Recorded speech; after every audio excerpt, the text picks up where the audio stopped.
নমস্কাৰ মই মজিদ বন্ধুসকল বলগতে চাওক আজি সন্ধিয়াৰ 7টা গুৰুত্বপূৰ্ণ খবৰ। প্ৰথমটো খবৰ, উগ্ৰপন্থী সংগঠন আলফাৰ শিবিৰত সংঘটিত আক্ৰমণৰ পিছতে ৰাজ্যৰ নিৰাপত্তাক লৈ সষ্টম হৈছে আৰক্ষী।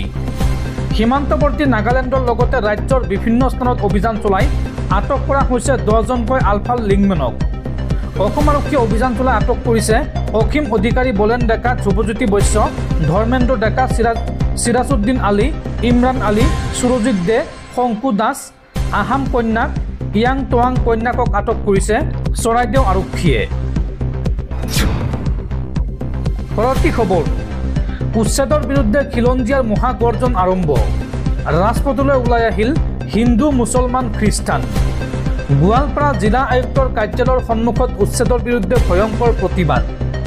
ওলাই আহিল হাজাৰ হাজাৰ খিলঞ্জীয়া লোক। ৰাজপথলৈ ওলাই আহিল হিন্দু, মুছলমান, খ্ৰীষ্টান। উচ্ছেদৰ বিৰুদ্ধে এইবাৰ খিলঞ্জীয়াৰ মহাগৰ্জন আৰম্ভ। গোৱালপাৰা জিলা আয়ুক্ত কাৰ্যালয়ৰ সন্মুখত উচ্ছেদৰ বিৰুদ্ধে ভয়ংকৰ প্ৰতিবাদ। ওলাই আহিল হাজাৰ হাজাৰ খিলঞ্জীয়া লোক। অমানৱীয় উচ্ছেদ বন্ধ কৰাৰ দাবীত উত্তাল প্ৰতিবাদ আৰম্ভ। খিলঞ্জীয়া লোকৰ প্ৰতিবাদত কঁপি উঠিছে নামনি অসম। প্ৰয়োজনত সমগ্ৰ অসম কঁপোৱাৰ হুংকাৰ প্ৰতিবাদকাৰীসকলৰ। পৰৱৰ্তী খবৰ, অসমত বিহাৰ সদৃশ ব্যাপক ভোটাৰ তালিকাৰ সংশোধনী বিচৰা নাই ৰাজ্য চৰকাৰে। পূৰ্ণাংগ NRC প্ৰকাশৰ পিছতহে অসমত ভোটাৰ তালিকাৰ সংশোধনীৰ পৰামৰ্শ নিৰ্বাচনী আয়োগক। দিল্লীৰ পৰা প্ৰকাশিত ইংৰাজী দৈনিক বাতৰি কাকতত প্ৰকাশ পাইছে এই গুৰুত্বপূৰ্ণ খবৰ। দৰ্শকসকল, আৰু বহুতো গুৰুত্বপূৰ্ণ খবৰ আছে। তাৰ আগতে আপোনাক জনাওঁ যে যদি আপুনি এতিয়ালৈকে এইটো ভিডিঅ'ত লাইক কৰা নাই তেন্তে এতিয়াই ভিডিঅ'টোত লাইক কৰি দিয়ক, আৰু এনেকুৱা ধৰণৰ ভিডিঅ'সমূহ নিতৌ চাবলৈ চেনেলটো ছাবস্ক্ৰাইব কৰি কাষত থকা বেল আইকনটো প্ৰেছ কৰি ৰাখক। পৰৱৰ্তী খবৰ, গোৱালপাৰাত চলা উচ্ছেদক লৈ উচ্চতম ন্যায়ালয়ত গোচৰ ৰুজু।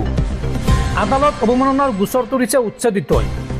উচ্ছেদৰ সময়ত উচ্চতম ন্যায়ালয়ৰ নিৰ্দেশনা অৱমাননাৰ অভিযোগ অসম চৰকাৰৰ বিৰুদ্ধে। গোৱালপাৰাত চলা উচ্ছেদক লৈ উচ্চতম ন্যায়ালয়ত গোচৰ ৰুজু। আদালত অৱমাননাৰ গোচৰ তৰিছে উচ্ছেদিতই। উচ্ছেদৰ সময়ত উচ্চতম ন্যায়ালয়ৰ নিৰ্দেশনা অৱমাননাৰ অভিযোগ প্ৰশাসনৰ বিৰুদ্ধে। মুখ্য সচিব, ৰাজহ বিভাগ, গোৱালপাৰা জিলা আয়ুক্তক পক্ষ কৰি এই গোচৰ ৰুজু কৰা হৈছে। লগতে গোৱালপাৰাৰ আৰক্ষী অধীক্ষককো পক্ষ কৰা হৈছে এই গোচৰটোত। গোৱালপাৰাৰ কেইজনমান উচ্ছেদিত গোচৰ তৰিছে উচ্চতম ন্যায়ালয়ত। পৰৱৰ্তী খবৰ, কেৱল বাংলাভাষী হোৱাৰ বাবেই তেওঁলোক বাংলাদেশী নেকি? মুখ্যমন্ত্ৰীয়ে তেওঁলোকক বাংলাদেশী আখ্যা দিছে আৰু পিছত তেওঁলোককে মাতি দিয়াৰ প্ৰতিশ্ৰুতি দিছে। অসমত চলি থকা উচ্ছেদক লৈ মুখ্যমন্ত্ৰী হিমন্ত বিশ্ব শৰ্মাক কেইদৰে খোৰদাৰ সমালোচনা কৰিছে তৃণমূল কংগ্ৰেছৰ নেত্ৰী সুস্মিতা দেৱে।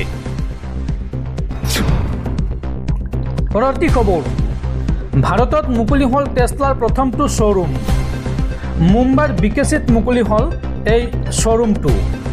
আৰু টেছলাৰ মডেল Y বাহনৰ মূল্য ভাৰতত ৰখা হৈছে 61 লাখ টকা।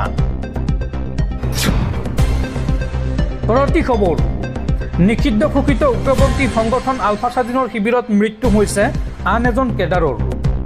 ড্ৰোন আক্ৰমণত গুৰুতৰভাৱে আঘাতপ্ৰাপ্ত হৈ মৃত্যু হৈছে এইগৰাকী ভাস্কৰ জ্যোতি নাথ নামৰ আলফা কেডাৰৰ। চিপাঝাৰৰ কদমতলী গাঁৱৰ ভাস্কৰ জ্যোতি আলফা স্বাধীনত পৰিচিত আছিল টিকেন্দ্ৰ অসম নামেৰে।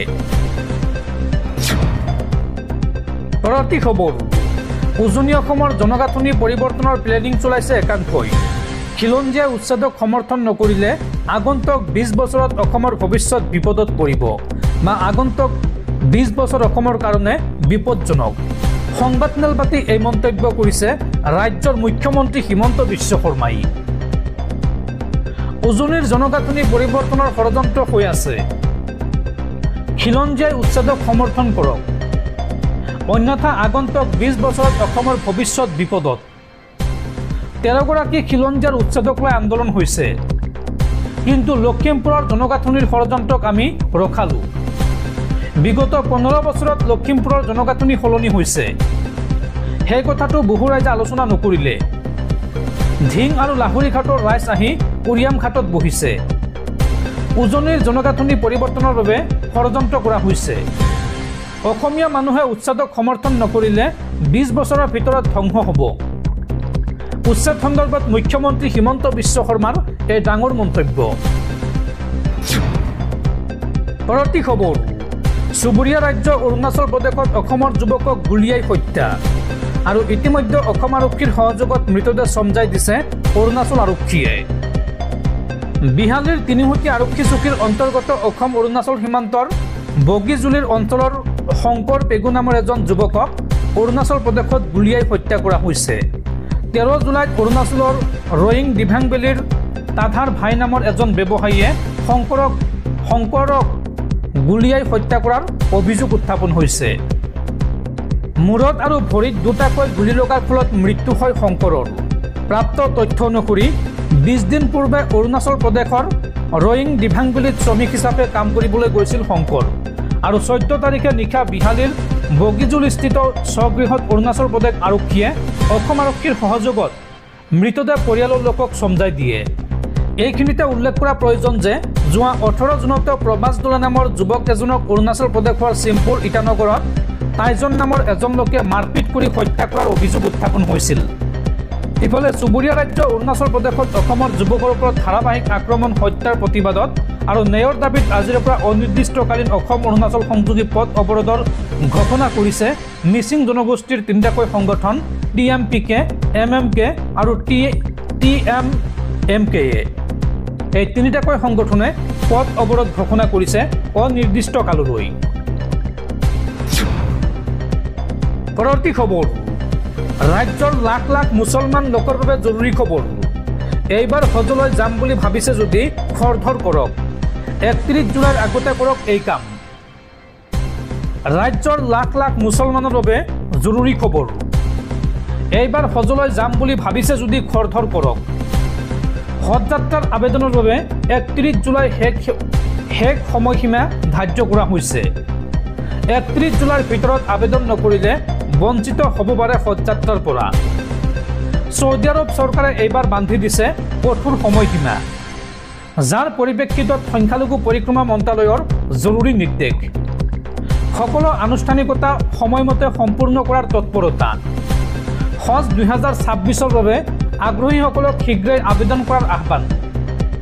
হজ কমিটিৰ ৱেবছাইট বা হজ সুবিধা এপৰ জৰিয়তে কৰক আবেদন। কেন্দ্ৰীয় সংখ্যালঘু পৰিক্ৰমা মন্ত্ৰী কিৰেণ ৰিজিজুৰ এই আনুষ্ঠানিক ঘোষণা। পৰৱৰ্তী খবৰ, মুছলমান দেশ য়েমেনত কাইলৈ এগৰাকী ভাৰতীয় নাৰ্ছক দিয়া হ'ব মৃত্যুদণ্ড। এইগৰাকী ভাৰতীয় মহিলাক মৃত্যুদণ্ড দিয়া হ'ব কাইলৈ মুছলমান দেশ য়েমেনত। এই সন্দৰ্ভত ব্যৰ্থ নতুন দিল্লী আৰু এই হিন্দু মহিলাগৰাকীৰ জীৱন ৰক্ষাৰ বাবে এইবাৰ আগবাঢ়ি আহিল এইগৰাকী মুছলমান ধৰ্মগুৰু। ভাৰতৰ গ্ৰেণ্ড মুফ্তিৰ আহ্বানত য়েমেনত এই মুহূৰ্তত জৰুৰী বৈঠকৰ আহ্বান জনোৱা হৈছে। মুছলমান দেশ য়েমেনত কাইলৈ মৃত্যুদণ্ড বিহা হ'ব ভাৰতীয় মহিলাক। কেৰালাৰ নিমিষা প্ৰিয়া নামৰ এইগৰাকী মহিলাক মৃত্যুদণ্ড বিহাৰ নিৰ্দেশ দিছে য়েমেনৰ সৰ্বোচ্চ আদালতে। নিমিষা প্ৰিয়াৰ জীৱন ৰক্ষাৰ বাবে আৰু এই মুহূৰ্তত আগবাঢ়ি আহিছে মুছলমান ধৰ্মগুৰু। নিমিষাৰ জীৱন বচাবলৈ শেষ প্ৰচেষ্টা চলাইছে ভাৰতৰ গ্ৰেণ্ড মুফ্তিয়ে। ভাৰতৰ গ্ৰেণ্ড মুফ্তি আবু বক্কৰ মুছলিয়াৰ আহ্বানত য়েমেনত এই মুহূৰ্তত জৰুৰী বৈঠকৰ আহ্বান জনোৱা হৈছে আৰু এই বৈঠকত মিলিত হৈছে য়েমেন চৰকাৰৰ প্ৰতিনিধি আৰু ন্যায়াধীশসকল। নিমিষাৰ হাতত প্ৰাণ হেৰুওৱা যুৱকৰ পৰিয়ালেও অংশ লৈছে এই বৈঠকত আৰু শেষ মুহূৰ্তত নিমিষা প্ৰিয়াৰ জীৱন ৰক্ষা কৰাৰ সম্ভাৱনা। হয়তো এইগৰাকী মুছলমান ধৰ্মগুৰুৰ প্ৰচেষ্টাত শেষ মুহূৰ্তত জীৱন ৰক্ষা কৰিব পাৰে এইগৰাকী ভাৰতীয় নাৰ্ছৰ। উল্লেখযোগ্য যে 2016 চনৰ পৰা য়েমেনৰ কাৰাগাৰত বন্দী হৈ আছে নিমিষা। য়েমেনৰ তালাল আব্দ মহদি নামৰ এজন যুৱকৰ প্ৰাণ লৈছিল নিমিষাই আৰু এই গোচৰতে অৰ্থাৎ হত্যাৰ গোচৰত য়েমেনৰ ন্যায়ালয়ে মৃত্যুদণ্ড বিহিছে নিমিষা প্ৰিয়াক আৰু কাইলৈ হৈছে মৃত্যুদণ্ড কাৰ্যকৰী কৰাৰ দিন আৰু তাৰ প্ৰাক মুহূৰ্তত এগৰাকী মুছলমান ধৰ্মগুৰুৱে এই ফাঁচীৰ যি শাস্তি বা মৃত্যুদণ্ডৰ শাস্তি এইটো ৰখাবলৈ প্ৰচেষ্টা অব্যাহত ৰাখিছে। ইতিমধ্যে ইয়েমেন চৰকাৰো এই সন্দৰ্ভত সঁহাৰি দিছে, এক জৰুৰী বৈঠকত বহিছে। হয়তো শেষ মুহূৰ্তত মৃত্যুদণ্ডৰ পৰা ৰক্ষা পৰিব পাৰে এগৰাকী নাৰ্ছ।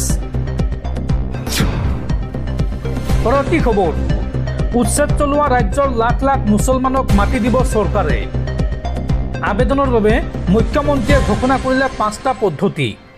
এইকেইটা পদ্ধতি বা নিয়ম মানি চলি জিলা আয়ুক্তৰ ওচৰত মাটিৰ বাবে আবেদন কৰিলে লাভ কৰিব আপুনি চৰকাৰী ভূমি। এই সন্দৰ্ভত বৃহৎ ঘোষণা ৰাজ্যৰ মুখ্যমন্ত্ৰী হিমন্ত বিশ্ব শৰ্মাৰ। উচ্ছেদিত চৰকাৰী ভূমি পাবলৈ এতিয়াই কৰক আবেদন। আবেদনৰ বাবে মুখ্যমন্ত্ৰীয়ে ঘোষণা কৰিলে 4টা পদ্ধতি। এইকেইটা পদ্ধতি পালন কৰিলেহে লাভ কৰিব চৰকাৰী ভূমি। জিলা আয়ুক্তক আবেদন কৰিলে মুছলমানক দিয়া হ'ব ভূমিৰ পট্টা। 1971 চনৰ আগত অহা মুছলমানক ভূমিৰ পট্টা প্ৰদানৰ ঘোষণা মুখ্যমন্ত্ৰীৰ। উচ্ছেদিত লোকে মাটি নাই বুলি প্ৰমাণ কৰিব লাগিব। তেওঁলোকৰ যে কোনো ধৰণৰ ম্যাদী পট্টাৰ মাটি নাই সেই কথা তেওঁলোকে প্ৰমাণ কৰিব লাগিব। আৰু 1971 চনৰ আগত অহা মানুহ বুলি প্ৰমাণ কৰিব লাগিব। অৰ্থাৎ 1971 চনৰ পূৰ্বৰ নথিপত্ৰ আপুনি জমা দিব লাগিব। আৰু উচ্ছেদিত চৰত থকা বুলি প্ৰমাণ কৰিলেই লাভ কৰিব চৰকাৰী ভূমি। সংখ্যালঘুক ভূমিৰ পট্টা দিবলৈ চৰত ভূমি আছে চৰকাৰৰ। গৰাখহনীয়াৰ বাবে ঘৰ হেৰুৱাই 200 বিঘা ভূমি দখল কৰিব নোৱাৰিব কোনেও। উচ্ছেদৰ মাজতে মুখ্যমন্ত্ৰী হিমন্ত বিশ্ব শৰ্মাৰ এই ডাঙৰ ঘোষণা। পৰৱৰ্তী খবৰ, ৰাজ্যত পুনৰ ভয়ংকৰ ঘটনা। পুনৰ স্বামীক হত্যা কৰি ঘৰৰ ভিতৰতে পুতি থলে পত্নীয়ে। গুৱাহাটীত স্বামীক হত্যা কৰাৰ অপৰাধত গ্ৰেপ্তাৰ কৰা হৈছে এইগৰাকী পত্নীক। পুনৰ পত্নীয়ে স্বামীক হত্যা কৰাৰ আন এক লোমহৰ্ষক ঘটনা পোহৰলৈ আহিছে। স্বামীক হত্যা কৰাৰ অভিযোগত পত্নীক গ্ৰেপ্তাৰ কৰা হৈছে। গুৱাহাটীত সংঘটিত হৈছে এই ঘটনা। আৰক্ষীয়ে জনোৱা মতে নিহত লোকজনৰ নাম ছাবিয়াল ৰহমান। ছাবিয়ালক হত্যা কৰাৰ পিছত পত্নী ৰহিমা খাতুনে মৃতদেহটোক মাটিত পুতি থয় আৰু এই অভিযোগত গ্ৰেপ্তাৰ কৰা হৈছে ৰহিমা খাতুনক। গুৱাহাটী পশ্চিম উপ আৰক্ষী আয়ুক্ত পদ্মনাভ বৰুৱাই জানিবলৈ দিয়া মতে গুৱাহাটী মহানগৰীৰ পাণ্ডু অঞ্চলৰ জয়মতী নগৰত সংঘটিত হৈছে এই ঘটনা। ৰহিমাই পাৰিবাৰিক বিবাদৰ বাবেই স্বামীক হত্যা কৰা বুলি আৰক্ষীয়ে দাবী কৰিছে। পিছত ভয়ত মৃতদেহটো মাটিত পুতি পেলায়।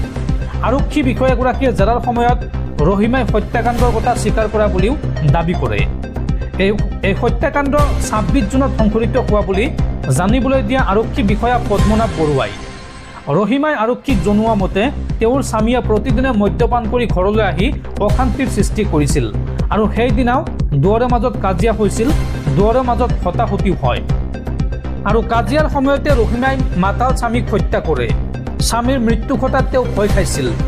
ইয়াৰ পিছত তেওঁ ঘৰৰ ভিতৰতে 5 ফুটমান গাঁত খান্দি ছাবিয়ালৰ মৃতদেহটো পুতি থৈছিল। জনা যায় যে ছাবিয়ালৰ স্ক্ৰেপ মেটেলৰ ব্যৱসায় আছিল। 15 বছৰ আগতে তেওঁলোকৰ বিয়া হৈছিল। দম্পতীহালৰ 2টা সন্তানো আছে।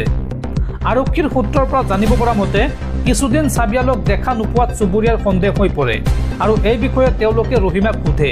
ৰহিমাই তেওঁলোকক কয় যে তেওঁৰ স্বামী ব্যৱসায়ৰ বাবে কেৰালালৈ গৈছে। পিছত তেওঁ কয় যে ছাবিয়াল অসুস্থ হৈ চিকিৎসালয়ত ভৰ্তি হৈ আছে। ইপিনে যোৱা 12 তাৰিখে ছাবিয়ালৰ এজন ভাতৃয়ে জালুকবাৰী থানাত এখন নিৰুদ্দেশ ডায়েৰী দাখিল কৰে। আৰক্ষীয়ে তদন্ত আৰম্ভ কৰি ৰহিমাকো জেৰা কৰে। জেৰাৰ সময়ত ৰহিমাই স্বামীক হত্যা কৰি মৃতদেহ ঘৰৰ ভিতৰত পুতি থোৱাৰ কথা স্বীকাৰ কৰে।